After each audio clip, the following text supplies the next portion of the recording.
Where's I'm Jeff Perkis. He's EJ Snyder. We continue to do this thing every week during the year. The Bears keep losing. What are we doing? And yet, we're still here. We remain. So welcome in. Again, if you're new to the program this year, we are an Ask Us Anything show. So, the show's driven by you. The show's driven by what you like and what you want to talk about. And if you want to talk about the Bears, we'll do that. If you want to talk about movies, we'll do that. You want to talk about pop culture? I don't know. EJ and I are kind of old, but we can do some stuff, right? Like Sure. we don't know everything, but we know stuff. Maybe you want an old guy's reaction, right? And we can give you that. And if you want an even older guy's reaction, we'll call Lester and we'll ask him. But Lester catching strays on Bears Over Beers. I'm salty tonight. That's I figured we'll keep it between friends. I won't fire off on anybody, but it's like you know what? Let me start off with a rant. How's that? Yeah, Here it is, EJ. I'm a little tired. I'm a little tired because I've had a week, right? Professional life, it's busy. Got the flu shot, the COVID shot, a couple days ago. So I'm a little salty, but I'm looking back on my work to start the year. And there's been times where Bears fans are just want to complain about everything, right? Mm-hmm. So I write a column called 10 Thoughts on the NFL. And there was a time where an article called 10 Thoughts on the NFL, I talk about all the teams, not just the Bears, right? Usually I throw something in that's Bears related, but in this one, I just was marveling at how fun the Dolphins were. A few weeks ago. And someone got real upset about that. So, the next week, I have a theory. Go ahead. Was it Kyle Brandt's burner? No, it could have been, right? so the next week they go and they score 70. So I dedicated the entire column to the Dolphins. I made each point one of the 10 touchdowns because they scored 10 touchdowns. And then I just talked about how the Dolphins were built and then basically did it like, wouldn't it be nice, right, for the Bears? And then, of course, I was fishing for somebody to get mad at that one. And, there was a couple of people, but for the most part, that was a little bit more calm.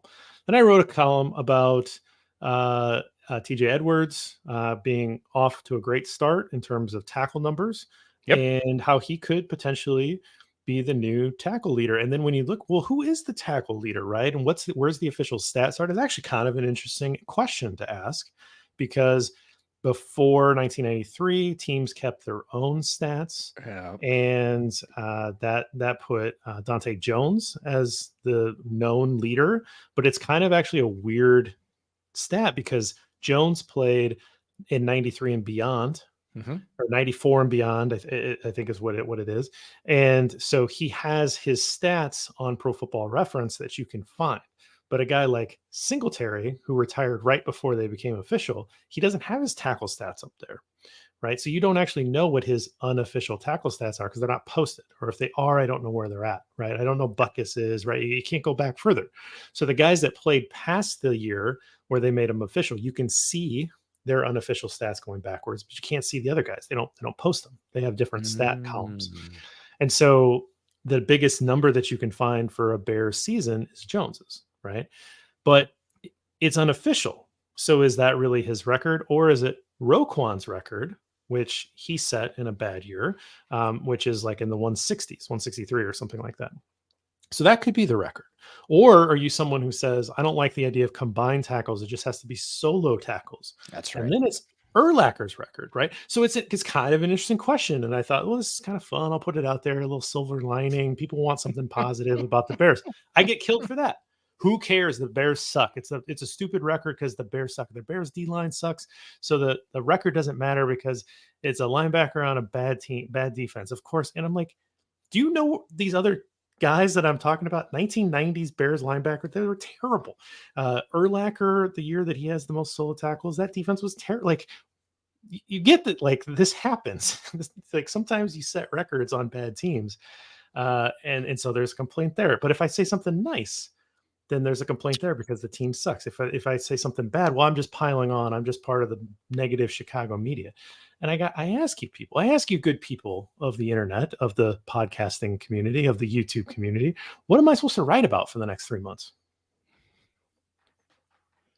It's But a no, very seriously, I want to know, what am I supposed to write about for the next 3 months? Because I'm obligated to do so. yeah. So, I mean, I think that I'm joking a little bit. I'll write things that are interesting, and most people, I think, continue to find them interesting. But this fan base is a powder keg. This base is just angry at everything. They're upset. They just want to see some winning football. That's what it comes down to. I think they just want to see blood at this point. Everybody has hit their limit, and that's what happens when your team doesn't have answers and has to march out there every week and get paddled. And that's what the Bears are looking forward to. They might be able to steal a win or two. Maybe it's possible. We could definitely see improvement. There's almost nowhere to go but up on almost every unit on this team. So, yeah, some coaches should get it together. Some young players might develop and provide some sparks, but we're not talking about a resurgence here. We're not talking about a renaissance of Bears football. Don't get it twisted. This is going to be a team that gets thumped on the regular. And it is difficult to stare down that particular barrel for the majority of the season. It really started in week 1, which, can't really get any earlier than that in terms of games that matter. And yeah, it gets on people's nerves. People want the Bears to be good, and the Bears are not likely to be good this year. It would take a miracle. Well, I think you're right about right now. People want to see blood, which I think is a good thing, or a thing that you're right about. I don't know if it's a good thing. It is. Yeah, thing. It is a thing. Yeah. All right, let's get into the drinks because we're already 7 minutes in. I probably need one to calm down a little bit. What did you bring on? I actually went and got one. I have not gone to the liquor store in some time, so I was out of any kind of daily drinkers. I had some nice things remaining, which I've been sort of piecing out on a podcast, but I was like, I'm going to go. I'm going to take some time. I'm going to go. And I have something I've not tried before, and I'm excited. I get to open it on the podcast. I opened it and poured a shot of it and this is Hudson Whiskey from New York, and this is their Bright Lights Big Bourbon, straight New York bourbon whiskey. Pretty interested in the New York distilling scene because it was depressed to say the least when I was growing up. It was almost non-existent. Strangely enough, it had not really ever rebounded after Prohibition. Distilling had moved to other parts in the country for the most part. We know many of those parts, but there has been a renaissance. Speaking of renaissances in New York distilling, especially Empire Rye. If you're not familiar with that, go check it out. It's really cool. It's a really neat movement. This is a distillery that makes an Empire Rye, but this is obviously not a rye. It's bourbon. So I'm excited. If I have never tasted something before, I always taste the first bit of it straight. And then, as you know, usually I prefer it over ice. So I brought a glass of ice too, but that's what I'll be drinking. What are you going to be calming down with? Well, just to talk about New York. So one of the reasons why Kentucky bourbon is so good is because of all the limestone. So the limestone pulls the impurities out of the water. And so you get a lot of really great base when you drink Kentucky bourbon, right? So it's limestone filtered water. And that's the key to I mean, of course, the yeast strains and all the other process matters, but the water is a really big deal. And a lot of those distilleries have that, they talk about that. They know how important it is. And that's why it's hard to find good bourbon in other parts of the country. But New York has limestone water. So they can actually do that.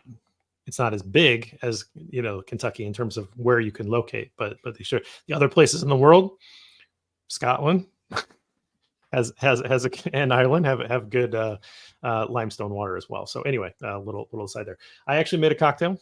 There you go. That kind of day. I had some mint that I needed to use, and so all I did was I basically made a mojo Rita. Ooh. So not a mojito. But with tequila, and threw a little club soda in it, and I actually threw a little curacao, orange curacao in it. Yeah. So it's kind of like I would make a margarita, but with some mint and some club soda. I like it. I like the creativity. I like the mashup. It's good. I was going to say, And it's kind of the last vestige of warm weather here. Yeah, I was gonna say, We're now moving into cooler weather, and then we're gonna get cold here in the Midwest here this weekend. So yeah, it was a bit of a temperature trip. I was in Austin on Friday and oh yeah, Saturday, sure. and I was in Dallas on Sunday. So yeah, I landed in Austin. It was 95 degrees. The morning I left, it was 53 degrees. So always fun to dress on the plane, knowing you're going to land in mid 90s. Went to Kansas, Texas on Saturday, which was a lot of fun. It's my second time at DKR, and that's a fun stadium when it's hopping. It was warm, to say the least. Austin Knights, I believe they're Austinites, said, "Oh no, it's so cool. It's really cooled down." And I was like, "Dude, it's 95 freaking degrees. Like it's hot." And then made the drive up to Dallas on Sunday morning and got to see Pat's Cowboys at AT&T. Also my second time at AT&T. Cowboys completely dismantled the Pats, but the cool thing about that was we got field passes before the game, which is pretty cool. So got to be down in the corner, and like the broadcast team walked by, and there's Greg Olsen, and of course the players are all warming up there. And to me, it was super cool, not because I love the Cowboys or anything else, but because they sell or give away or whatever a very limited number of those field passes. And I was looking at all the people, and all generations, from little kids to folks in their 60s, 70s who've probably been Cowboys fans for 5-6 decades. And for all of them, this is their moment on the surface of the sun. Like they are on holy ground. They get to take pictures right next to the field, and players come by and shake their hand and stuff, and they're going to remember that forever. And I don't ever want that to be like a callous type thing that I'm like, "Oh yeah, I got field passes, whatever." I was like, this is really special for all these people. Like, it's cool for me. I enjoy it as a football fan, as somebody that covers the league, but to all these people, like, this may be the one time they get to do this in their whole life. And that's meaningful. Like you saw a lot of really cool interactions there. So it was good. The game wasn't great. The Pats folded. The Dallas just leaned on them, and that was it. It was over. But anyways, flew home Sunday night, and yeah, it's leaves are coming down here. It's in the 40s now in the morning. Like it's coming.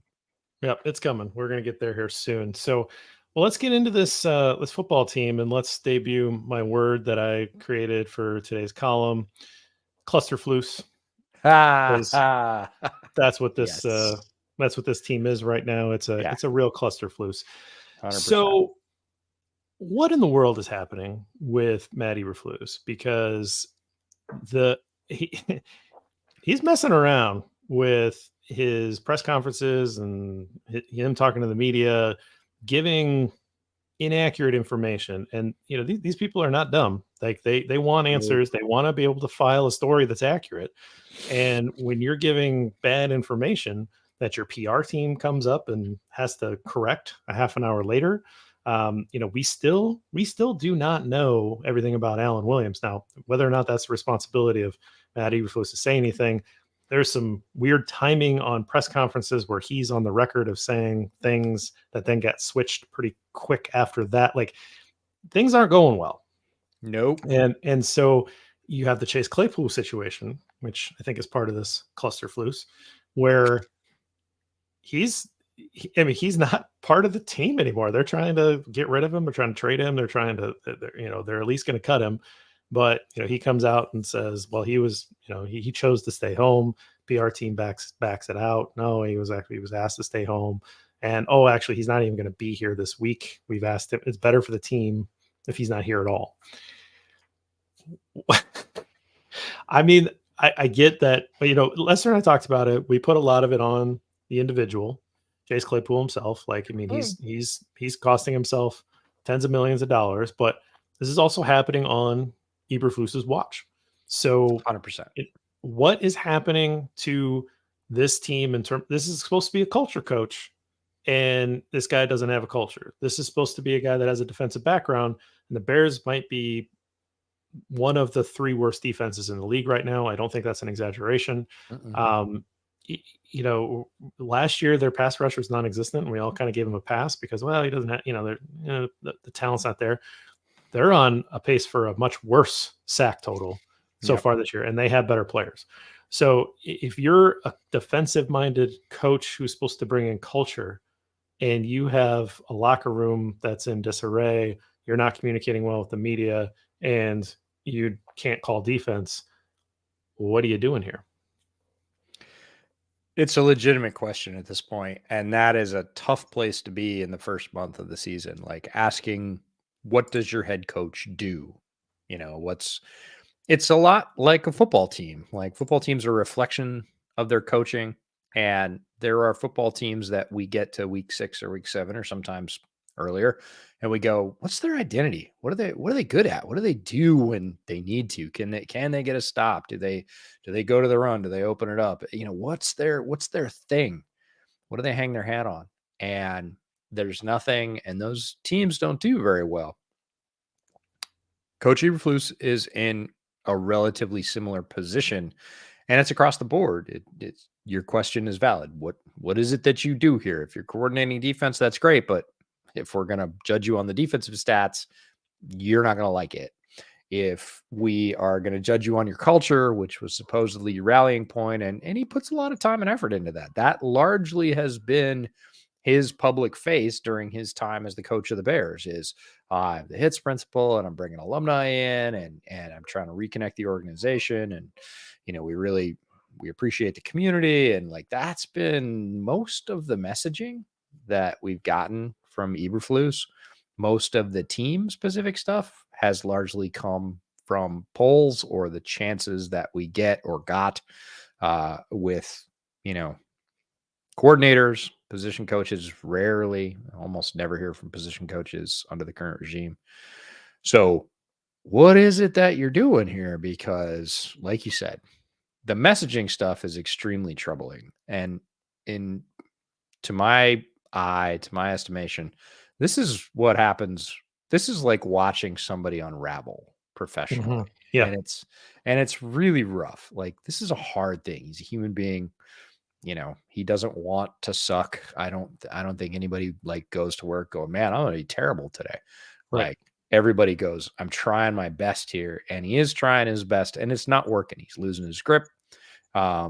Certainly on the team, the media is another place where he has clearly lost his grip. It happened this week. I don't know about you, but there was a very distinct tone turn from some reporters who have been very, very down the line with the Bears, meaning they took what the Bears gave them at face value and parroted that stuff. Right. And that's their livelihood. They are being judged on whether or not they're accurate and truthful and how much information they get and scoops and everything else. And they have been basically mirroring exactly what the Bears have said. And I don't think that's a reporter's job, but it is a modern definition of a type of reporter. There are several reporters out there who cover the team who have been doing that like religiously. The Bears say something, they say it to us with no comment or commentary. They just say, Bears said this, and this is what's happening.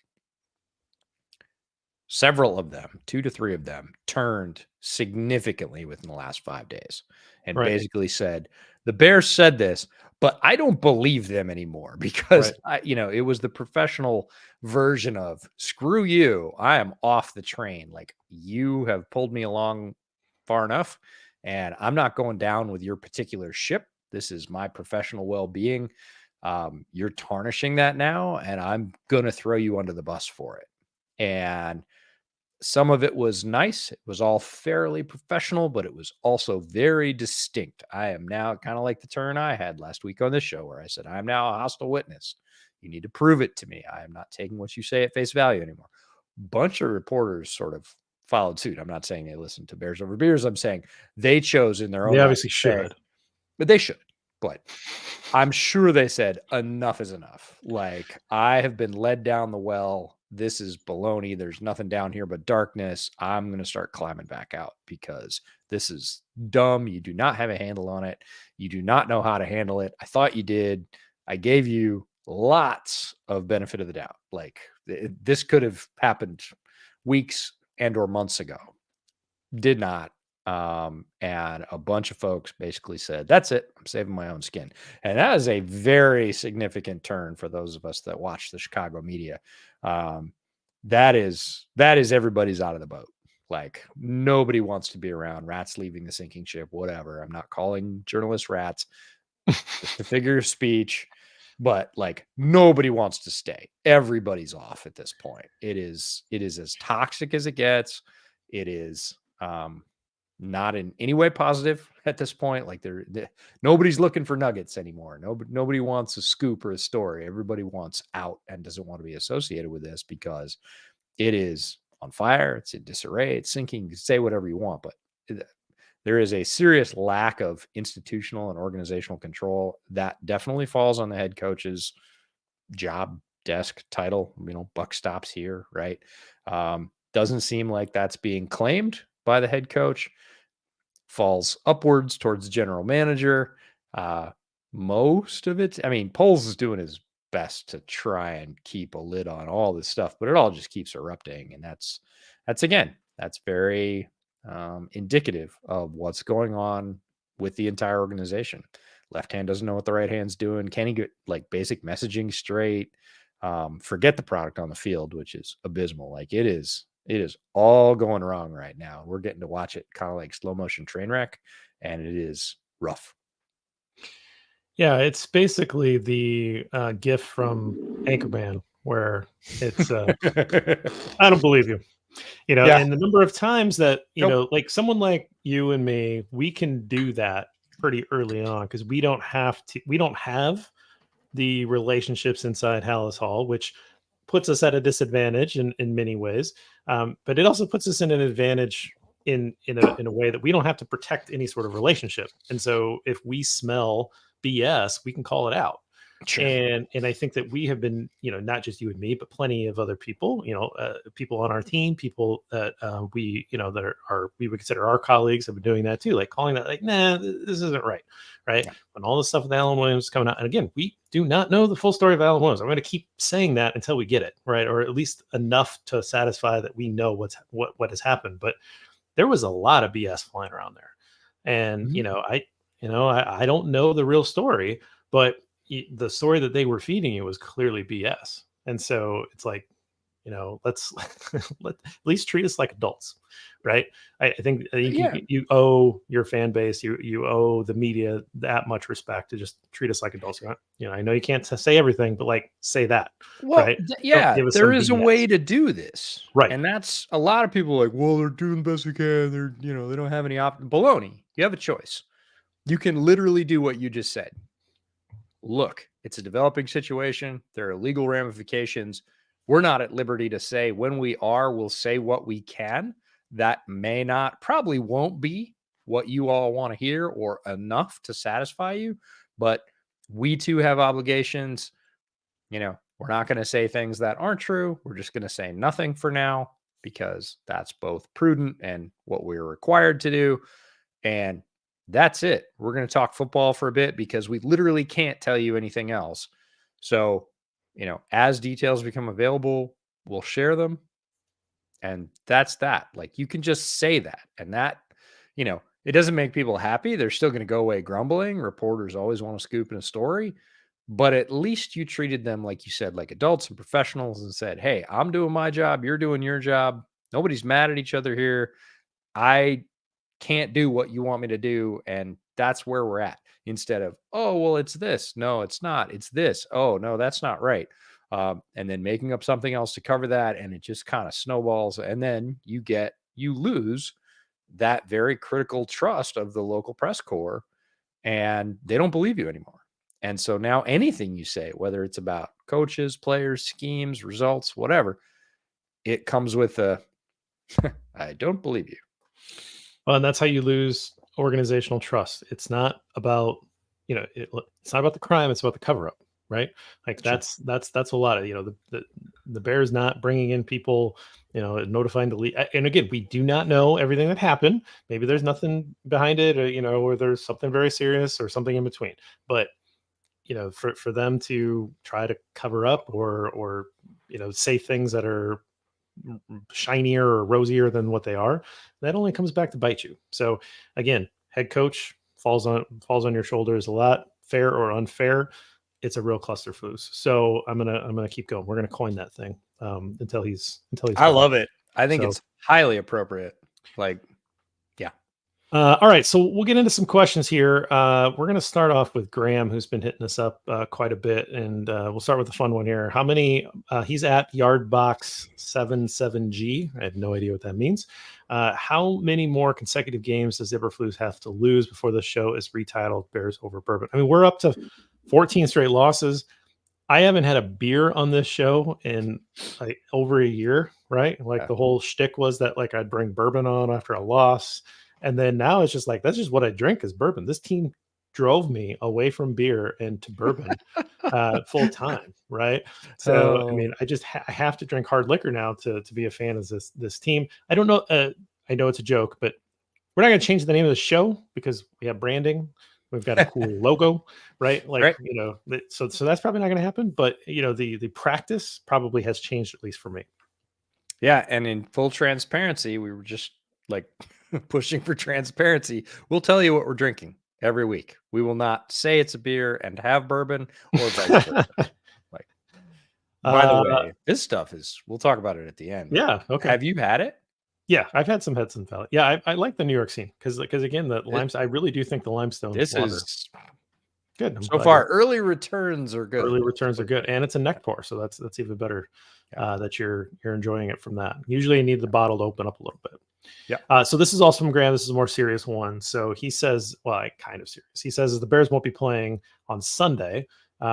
Which historic Bears game should he watch to remind himself why he bothers following this team? So I thought that'd be kind of interesting to say, like, you know, what year or game maybe specifically, like, or, you know, that was like a fun year to be a Bears fan. And I mean, like games, like, I mean, you could talk, wow, you watch like the signature games, like the Peanut Tillman game, the one against the Titans, right? Or there's games like that. But for me, what came to mind was the 0-1 season and how fun that was, because it was like a team that like kind of came out of nowhere and they were winning games that you shouldn't, and like the walk-off you know, pick sixes, back-to-back walk-off pick sixes by Mike Brown. Like that team was a lot of fun, and it was just like totally unexpected fun, right?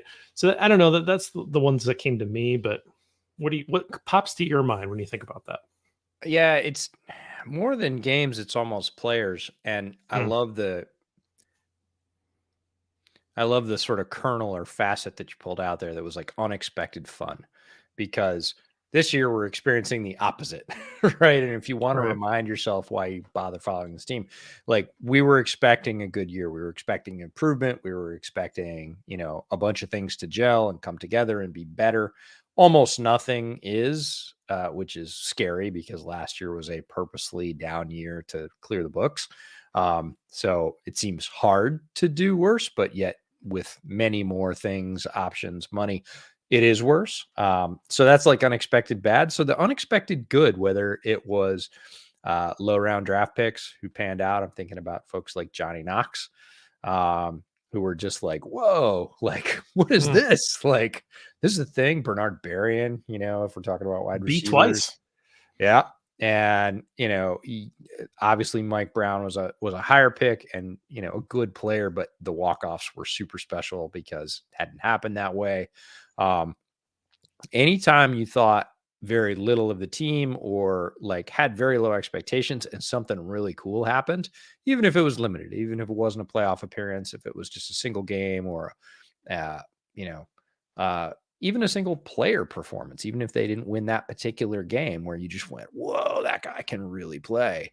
You know, I think about Warwick Coleman was one of my favorite Bears for a while because like he was just wasn't a super high round pick. He was super athletic, but like all of a sudden it was like, man, there was a period there where I was like, holy shit, Warwick Coleman can really play.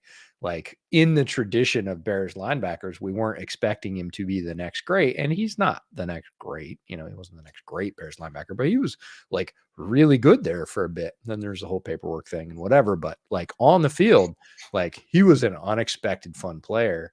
And there've been a lot of those. You know, whether it's a training camp hero, it's more fun if it happens in the regular season, according to me. No other source there, but you know, those are the ones I think of where you just kind of went, oh man, like this is fun. This is fun to root for. It's unexpected. So, JB froze. His internet's kind of finicky. Oh, he's back. Yeah. If that happens, just keep rolling. So let's move to the next. I got you. I can still hear you, but it freezes me up a little bit here. So this was actually from me. I put this out, and it seemed to get a lot of response. So the Commanders are giving up 6 sacks per game. That is the worst in the league so far in the early going. The Bears defense is recording half a sack per game, which is the worst in the league in the early going by a long shot. How many sacks will the Bears defense record tomorrow night? 2. And, you know, who knows? I'll even say it's 1 per half, but Howell has not been getting a lot of great protection, which is, hey, you're an offensive lineman, former offensive lineman. Like, you understand that you can have great players on an offensive line, but if the offensive line does not play together, you can have some bad results. So 2 things are true, and they're kind of opposite. Morgan Moses was playing the freaking lights out for the first 2.5 weeks. Like, he was so good, and almost nobody was talking about him. The line itself, not so good. They have some players I like, but again, it's whether or not those players are playing together, especially on the offensive line. Howell has been getting the snot beaten out of him.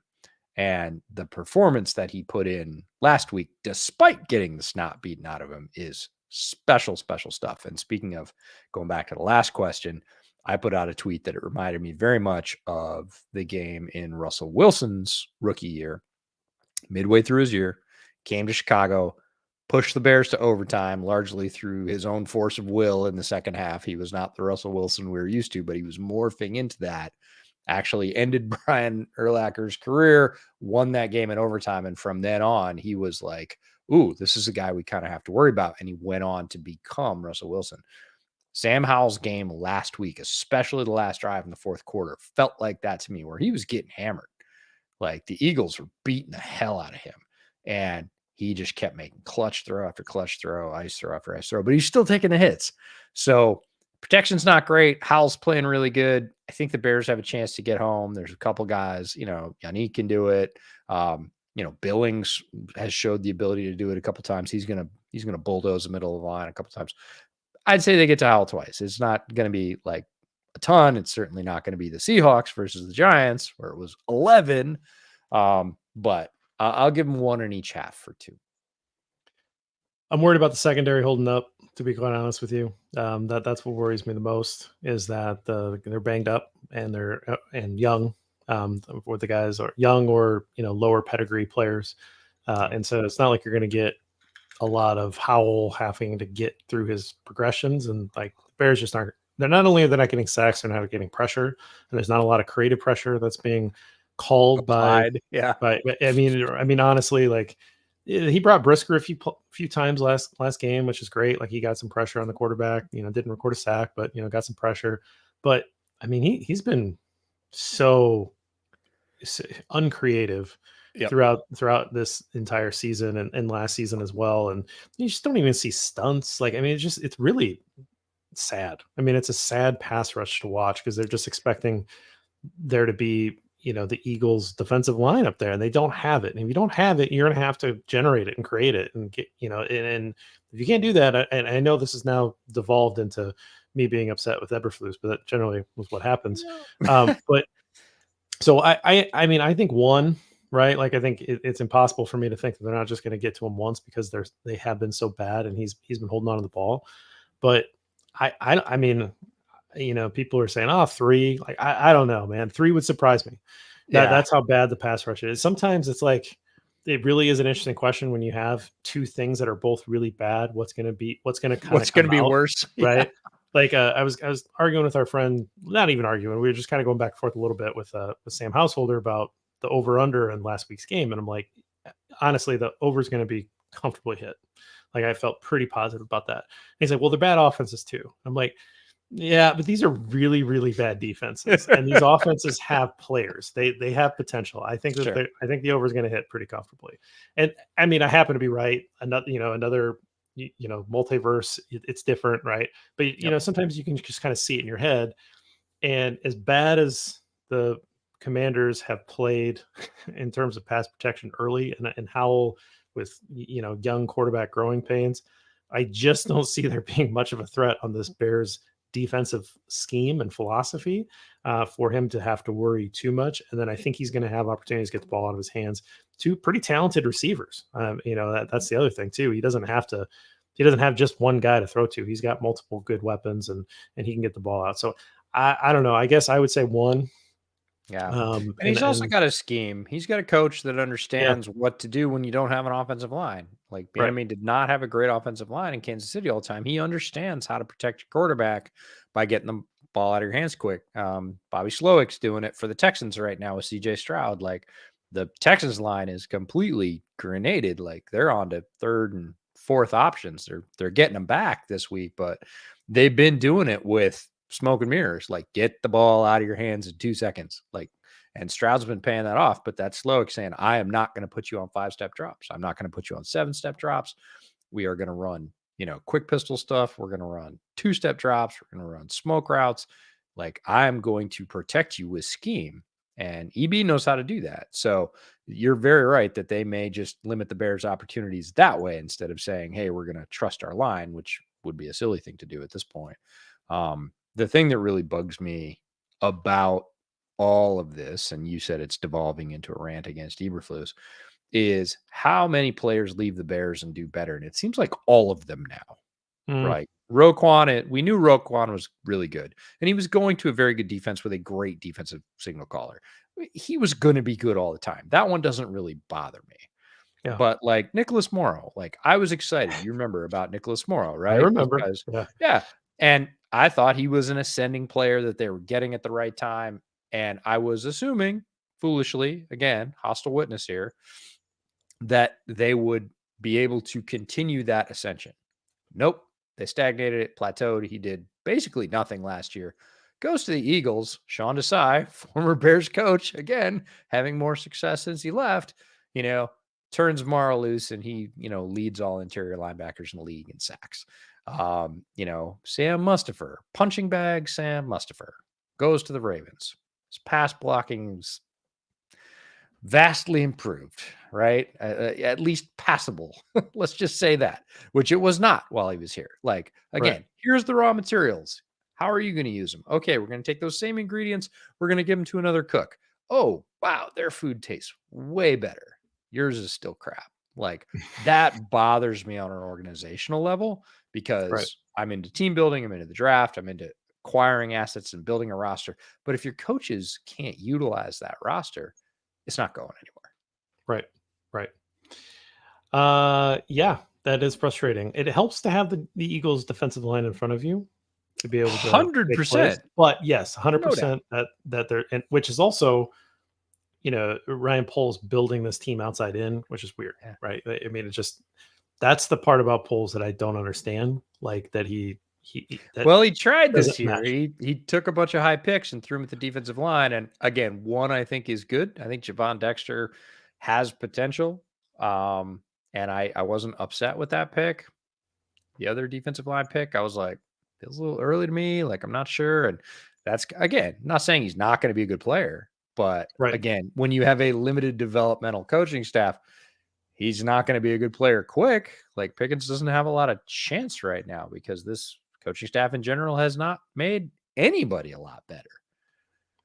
And that's rugged. All right. On that note, quick break. On the other side of it, we'll get into more questions. All right, EJ, simple one from Oak Lightning at Oak Lightning 1. Again, at Oak Lightning apparently was taken, so we had to do at Oak Lightning 1. Simply, when will the pain end? And I think that this question could be answered in a couple ways. One, when can the acute pain of the losing streak end? Okay, that's one.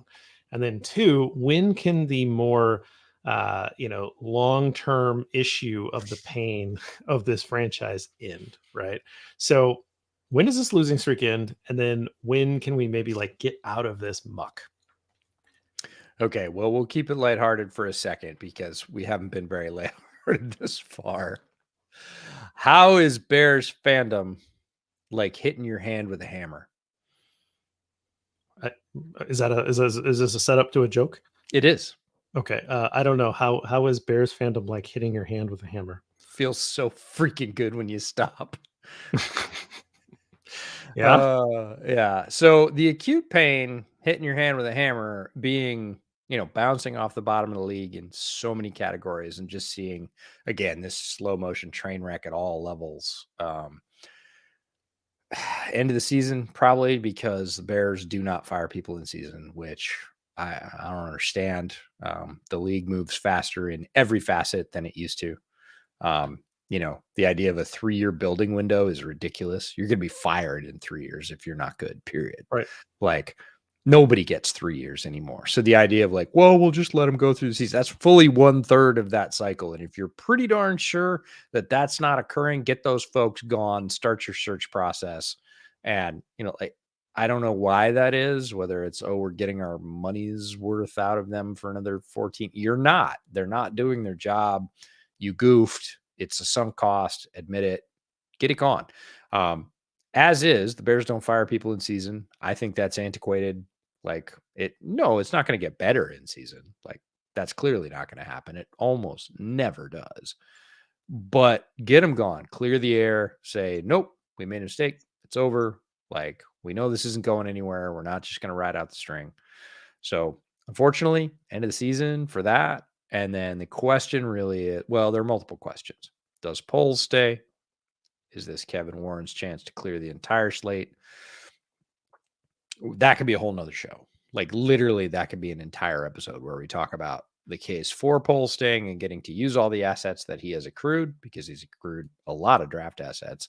And one opinion says he should be able to use those. The other one says baby in bathwater. Like we look at the sum total of your decisions. Yes, you had to do some of this, but the things you didn't have to do, we're not really wild about those decisions, and that doesn't feel good enough. And so we're just going to start over. So not saying one's a right or one's wrong, but that's probably the next linchpin that will happen really quickly is who goes? Is it everybody or is it everybody below Poles?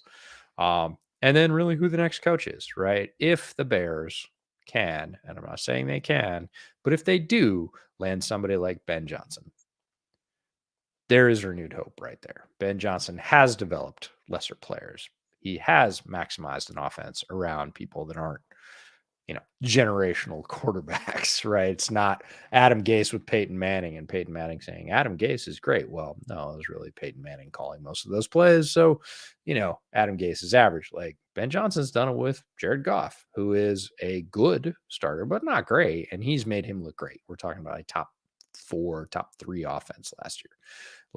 So there's some hope right there. If you get a good coach and figure out your quarterback situation. Now, I'm not saying Justin's gone. If he continues to play great for the rest of the year, maybe somebody like Ben Johnson goes, hey, I could work with that. That's great. Or maybe it's the number 1 overall pick and you just want Caleb and you pair him with Ben Johnson. That's enough to turn an organization around. I mean, I look at the Texans. Texans were a laughingstock up until they got rid of Jack Easterby, hired DeMeco Ryans. Nick Caserio had 2 great drafts. DeMeco comes in, changes the culture. CJ Stroud comes in with a bunch of questions. Bobby Slowick pastes those over and says, nope, we can win right now with a rookie. And the team plays in DeMeco's image. Fast, tough, physical, smart. They've bought in. They're winning games they shouldn't already. And, if you look at their schedule, it's pretty soft. Like that organization is turned around right now. Talk about short windows. Like that organization is turned around. They got a quarterback. They got a coach. They got somebody that understood offense. They're playing fast, playing hard. They're getting the most out of their players, even players that were drafted before the current regime. Like that's the model. That's the hope. So if you want hope, that's what we're looking for. That could end the pain quickly. Are the Bears going to get out of their own way enough to do that? We'll see. But unfortunately, not till the end of the season. You're not going to see really any significant movement till the end of the season. All right, let me answer the short-term acute pain part of it then. Let's just look at the schedule. Could the Bears beat Washington tomorrow night in Washington? Could they? Yes. Sure. Will they? I'm not so sure. I think Washington's playing better football right now. Obviously, the Bears have been pretty terrible. But I just don't think they match up that well, right? So that would be my worry for that game. The next week, so they got a mini bye, so they get a little extra break. They play Minnesota. Now, I think Minnesota's on the down. I mean, I said that from the beginning. I have an under bet on Minnesota. Like and they weren't even that high of an over under. Like Vegas already had them sniffed out, and I didn't even think that they could reach that. And you can see they're 1-3. They still got Kirk and Justin Jefferson, who by themselves can eat up a Bears defense like this. So I don't have a lot of confidence that the Bears can hang with Kirk and Justin. So if you don't get it done tomorrow night, I don't know that you can get it done against Minnesota. You play Vegas at home, and I don't think that the Raiders are that good of a football team. I think that's a winnable game. Even as bad as you've been playing, I think that's a winnable game. If you don't get it done there, you got to go on the road to play the Chargers, who are a much better team on paper, even if they play down to everybody. And then you got to go to New Orleans on that fast track. And again, I know New Orleans isn't that good of a team, but going to New Orleans, I don't love that the chances there either, which takes you all the way to November 9th on Thursday night against Carolina. Carolina might be as bad as you, right? That like Carolina might be as bad as the Bears. So that might be the game that breaks it if they can't get it done tomorrow night or at home against the Raiders. That's kind of where I'm at looking at the schedule. I don't love some of the other matchups. Now, if they were playing a lot better on both sides of the ball, like, I mean, if again, the Bears offense looked pretty good against Denver. It's a pretty bad defense, but like still, at least they got something going. They got to, and you hope that they can continue that momentum. That defense is still terrible. The defense does not look good at all for this entire losing streak. Like they're giving up 25 points and more every game, like we've talked about before. So the acute pain may extend for quite a while. Beatings will continue until morale improves. Exactly. I do think that the Raiders game is winnable because I don't think they're very good. I've watched them. I'm not a fan of what they're doing there. I think they're a team that doesn't have a direction. Like they don't have an identity. I don't know what they are supposed to be. But again, even a guy like Jimmy Garoppolo, if he's healthy, could pick apart this Bears defense. You're kind of looking at the Carolina game, and that's sad. I don't want to go all the way into November and have it be that losing streak be, I don't know, 17, 18 games at that point. Whatever. Yeah. And I mean, it is 19. There's a lot of variables between here and there. I mean, NFL seasons in general for all teams are very uncertain. You don't know who's going to be playing quarterback for the Raiders. You don't know who's going to be playing quarterback for the Bears by the time they get to Carolina. Like there's every chance that Justin gets dinged, right? And maybe it's Tyson Bagent starting against Bryce Young. Like, some people might say that's better. Some people might say, no, that's not going to work against a defense that has a lot of dudes. Like they've been assembling dudes for the last 2.5 years on the Carolina defense. They got a lot of speed. They're not playing particularly well as a team, especially on offense. They are now looking for a number one wide receiver, which is fascinating considering that player currently resides in Chicago. And they're unlikely to get one, let's be honest, unless something really breaks their way. But you just don't know what's going to happen by then. And, say the improbable happens and Carolina wins that game.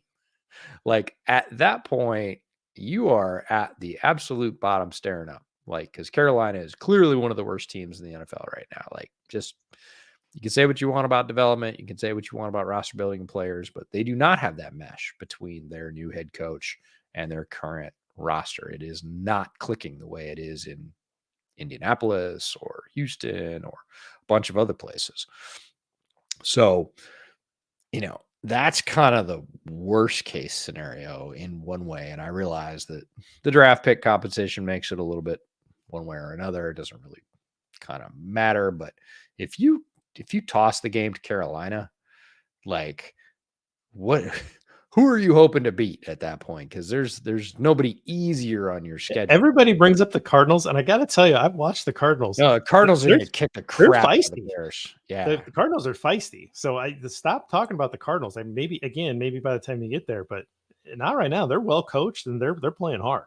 Yeah, they're very much like the Rams. Strangely enough, in the same division, Rams, but yeah, the Rams are like winning during a youth movement, which is incredibly difficult to do in the NFL, and playing well above where everybody thought they would. Like Stafford has apparently hit the juvenation machine and is just freaking slinging whatever he wants to again, saying, "I dare you." Looks like vintage Stafford. Puka Nacua, more receptions than anyone in NFL history through 4 games. Now, as a certified Puka stan who said if I had 3 wishes from a genie this year, that one of them would be Puka stays healthy. This was preseason. I'm feeling pretty good about that because he was amazing at Washington, suffered an injury. He was amazing at BYU, suffered an injury.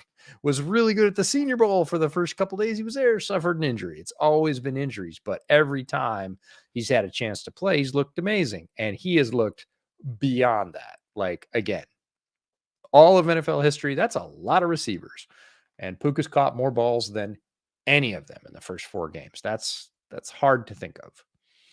Yeah, well, he's helping my fantasy team stay. Oh, is he? Nice. Yeah. So I'm on the Puka train now. My team's not very good, but that's that's why I made the move early. I was like, oh, let's try this guy. All right. There's a couple questions from last week that we'll finish with that I rolled over to this week that we didn't get to, but I think that they're still relevant. So this is one of the other questions from Omega Jolteon, which we determined was a Pokemon thing. So sorry for not knowing that. But thoughts on Darnell Wright versus Jalen Carter. And he says going into week 4, but like through the first quarter of the season. And then he also just notes like, why don't teams like the Seahawks or Raiders get any grief for passing on Carter? It's all about the Bears, right? I mean, I don't know. I'm not in those fan bases much. I don't know if they are talking about that, but they're not at all. Okay. Well, no, because they're winning, and winning cures everything. I mean, you just put up not 11, the Raiders.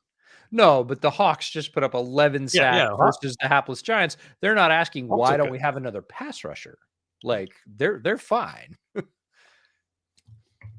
So I think that the part of it is, if you're all about culture, but you're bringing in guys like Chase Claypool, like, are you speaking out both sides of your mouth? That's like kind of the first step here. Yeah. And if you're doing that, then like, why aren't you just trying to take a guy like George Pickens? Why aren't you just trying to take a guy like Jalen Carter when you probably had a really great draft grade on him, and probably both of them, because they're really good football players and they're showing out in their places. The other side of that is a lot of teams passed on him, or at least a few teams passed on Carter, and they landed in the perfect situations, right? Like we know the Steelers have a long history of, developing and being able to play wide receivers that have questionable backgrounds, whatever. Again, the pick and stuff, whatever. I know this isn't even part of the question, but I think it goes to it. And the Eagles have this very stable locker room. They have tons of defensive linemen where he can just be a role player. Like he lands in the perfect place, right?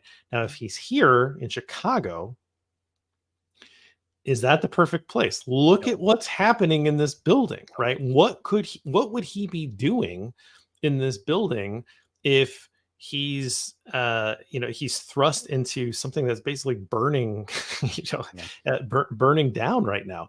I don't know. Like that, then that's what you can't do. You can't judge these players that go to perfect locations and say, man, I wish the Bears would have had. It's not the same. It's not the same veteran leadership. It's not the same infrastructure. And so you don't know if those guys would survive. Now, in terms of Darnell Wright, it was a need and he has filled it. I know he hasn't been perfect, but he is a offensive tackle. They have to play every play. Jalen Carter can make a bunch of splash plays playing 30% of the snaps and people freak out because he's a defensive lineman. He doesn't have to play the full load and he's got veterans around him. He can go in, he can have his spurt, and then he can run off the field and he can rest. That's just what it is. That's ideally you're going 7-8 deep on your defensive line. An offensive lineman has to play every play. And he still has to get up into that NFL game shape. He still has to have that nutrition and everything. Like I think Darnell Wright is going to be damn good, right? I've seen so many good flashes and stretches from his game that I'm sold. I think he's going to be really good. He's got to keep working at it, of course, and again, more time in the professional system is going to make him better. So I'm fine with it. Like I'm fine with it. It is what it is. I'm fine. It's already happened. I like the player. Yeah, everything you've said is absolutely relevant, and we as Chicago fans are left to say, because this particular team does not really develop any type of player. It's not like we're the Steelers and we're great with wide receivers, or we're the, Eagles and we have a defensive line and an offensive line that are incredible. We also don't have 5 former Georgia players who are his teammates on our roster, which they do in Philadelphia. Again, perfect place for that. But offensive line specifically, let's just focus on Wright for a second, because I think everything you said about Jalen is correct. Like Darnell, offensive line is a unit of 5 people playing together. And if they don't play well together, they all take shit. And if they do play well together, they're good. And Wright has been doing the best he can, really out on an island doing his own thing, because there's been turnover at right guard right next to him. Now Davis is back, and it was a personal situation. He had death of a family member. He was not focused on football, and rightfully so. He said the Bears supported him, gave him everything he needed. He's happy to be back in the fold. It looks like he's probably going to be there going forward. That side, just in the flashes we saw last week, looks like it could be pretty good. Exactly.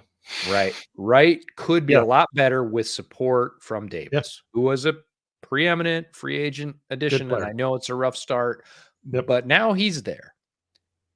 Tevin's coming back. He's probably not going to play this week, but he's going to come back probably next week. We'll see. I think we'll see. We'll see.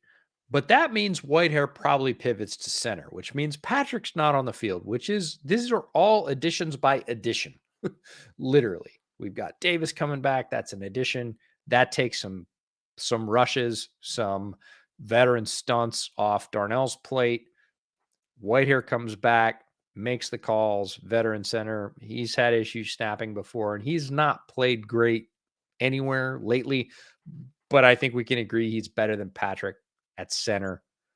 Tevin has shown flashes of incredible power. He seems to have settled in at guard. They stopped swapping him left to right.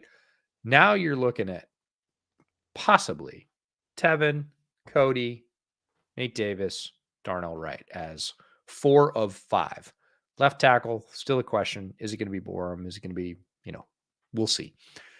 And there's not a great answer there. It's possible that, they get their left tackle back from IR. We'll see. I doubt it.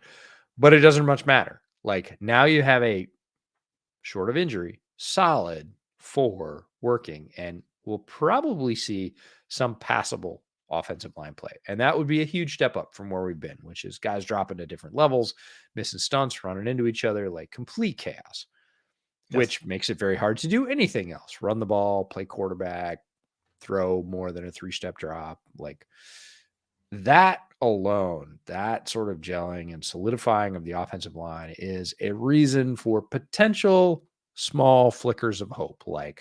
And you're probably going to see better things from Wright in that situation where he doesn't have to worry about literally the 3 guys to his left, doing different stuff on every play. Like once they start growing together, it's not going to happen immediately, but 3 games, 4 games in, 5 games in, like you might start to see a fairly dominant right side or very solid right side at the very least, and possibly a reasonable middle and an above average right side. And that would go so far towards making the Bears at least watchable, because if you've got guys in the quarterback's face at 1.5 seconds every play, I don't care what you're drawing up. Your offense sucks. period. So it all starts up front. Last one from Zimmerman that I pulled from last week. Would the Bears pass rush be more effective if we just switched to counting 5 Mississippis rather than playing football? Oh, honestly, when I read this one, I thought 3 Mississippis would be a big step up. Well, somebody said that, and he was like, "No, you don't get to do that because like that's too fast, right?" But it's faster right now with linemen in the way. Think about that. 5 Mississippis is a little longer though. Like, so I think that's what he's saying. Look, 5 Mississippis would be great, and maybe that's what we get from that solidified 4 from Tevin, Cody. Well, I think this is the other way. Yeah, this is the defensive pass rush, right? Yeah, the Bears pass rush. So we Yeah. So this is the other way. So this is the Bears defense. So would you rather say I'll take the Bears pass rush or I'll just count to 5 Mississippis? Well, I would honestly right now take anything besides the Bears pass rush. Yeah. Right. I think that's the right answer. It's not very inventive and like, whoa, that's too fast, right? The 5 okay. I was thinking the opposite. You were thinking the other way. Yeah, both lines have been bad, right? So it's fair to have that reaction. You can spread blame. No, the Bears pass rush, it's difficult because it's a little bit like the Carolina receiver thing. Like, you're not likely to get a number 1 receiver before the trade deadline. Like, it's not going to happen. Same thing with pass rusher. Like, no. Yeah. Like, Max Crosby's not walking through those doors. Like, nobody's trade TJ Watt, right? Nobody's coming, right? You have what you have. And it is, again, back to the sort of Roquan and Sam Mustipher and, Nicholas Morrow thing. Like, Trevis Gibson goes out and literally in his first rush gets a strip sack. Again, playing on a very good Titans defensive line, which the Bears do not have. But it's like, oh, you couldn't use that guy? Like, that guy did create some pressure. It was not consistent. It was not great, but he created some as a reserve. Right now, the guys that you kept have created none. And last I checked, I mean, you're the science guy. Check my math. Some is better than none. They have 2 sacks so far this year. It is bad. Some is better than none. So that's a difficult thing. But you're not going to get like pass rush help at the trade deadline. Like, it's not going to happen. It's going to have to be in the next draft, in the next free agency cycle, and then that's a tough thing because without pass rush, your defense is going to be stretched and your secondary is super injured and young. Like, this is bad on bad. Yep. Again, they had 20 sacks last year. They only have 2 so far this year. They are on pace for half of what they had last year. And last year was terrible. Last year was super bad. Yeah. It was like the worst in team history. And again, the sack stat has only been around since 1982, but it was the worst that they ever had. All right. We're going to get out of here. But before we do, how was the bourbon? I really like it. I am in. It is interesting. I've looked at it several times, and honestly, there are people that buy on the label and there are people that don't buy on the label. And I was like, it's a little kind of trendy looking. And I didn't know the history of the distillery till I watched the documentary on Empire Rye, which they're part of. And then I was like, oh, it's a thing. Like, they're going minimalist. Cool. And I like the tasting notes description in the glass. Fantastic stuff. I'm in. Looking forward to the rest of the bottle. How is yours? So I think it's pronounced Mojita Rita. I think I mispronounced it earlier. Rita. Okay. Right. Well, I think I you're on the right track, but I think I took out a syllable or 2 or something, but I think it's Mojita Rita. So I like it. My wife is getting more into tequila. She likes bourbon, but she's getting more into tequila. I think she likes tequila as much or even maybe slightly more than bourbon. So I'm trying to buy some tequilas. I will have to share some tasting notes with you and that sounds great. And so now I have more tequila around. I like rum. I'm a rum fan. But again, I'm mostly bourbon, but I do like rum. But anyway, I had this bottle. I had this mint laying around. I had this tequila. I'm gonna try it. And I love the fact it's the practicality, right? I had to use something cold. Got to use the mint. I got this. Like, this is what I'm going to do with that. Like, scratch. What a bartender does. I love it. Yeah. You know what? I adapt to the ingredients, the pieces around me. I'm willing. You know what that makes you, JB? What do you got? A good coach. Exactly. Yeah. Exactly where I was going. I'm willing to adapt to the pieces that I have. So Everybody, thank you so much for joining us. We really appreciate it. Keep the questions coming. Again, this year is going to be driven by you. Let's have some fun with it, because clearly the team is not giving us that much fun times to talk about. But we'll be back next Wednesday. And until then, bear down.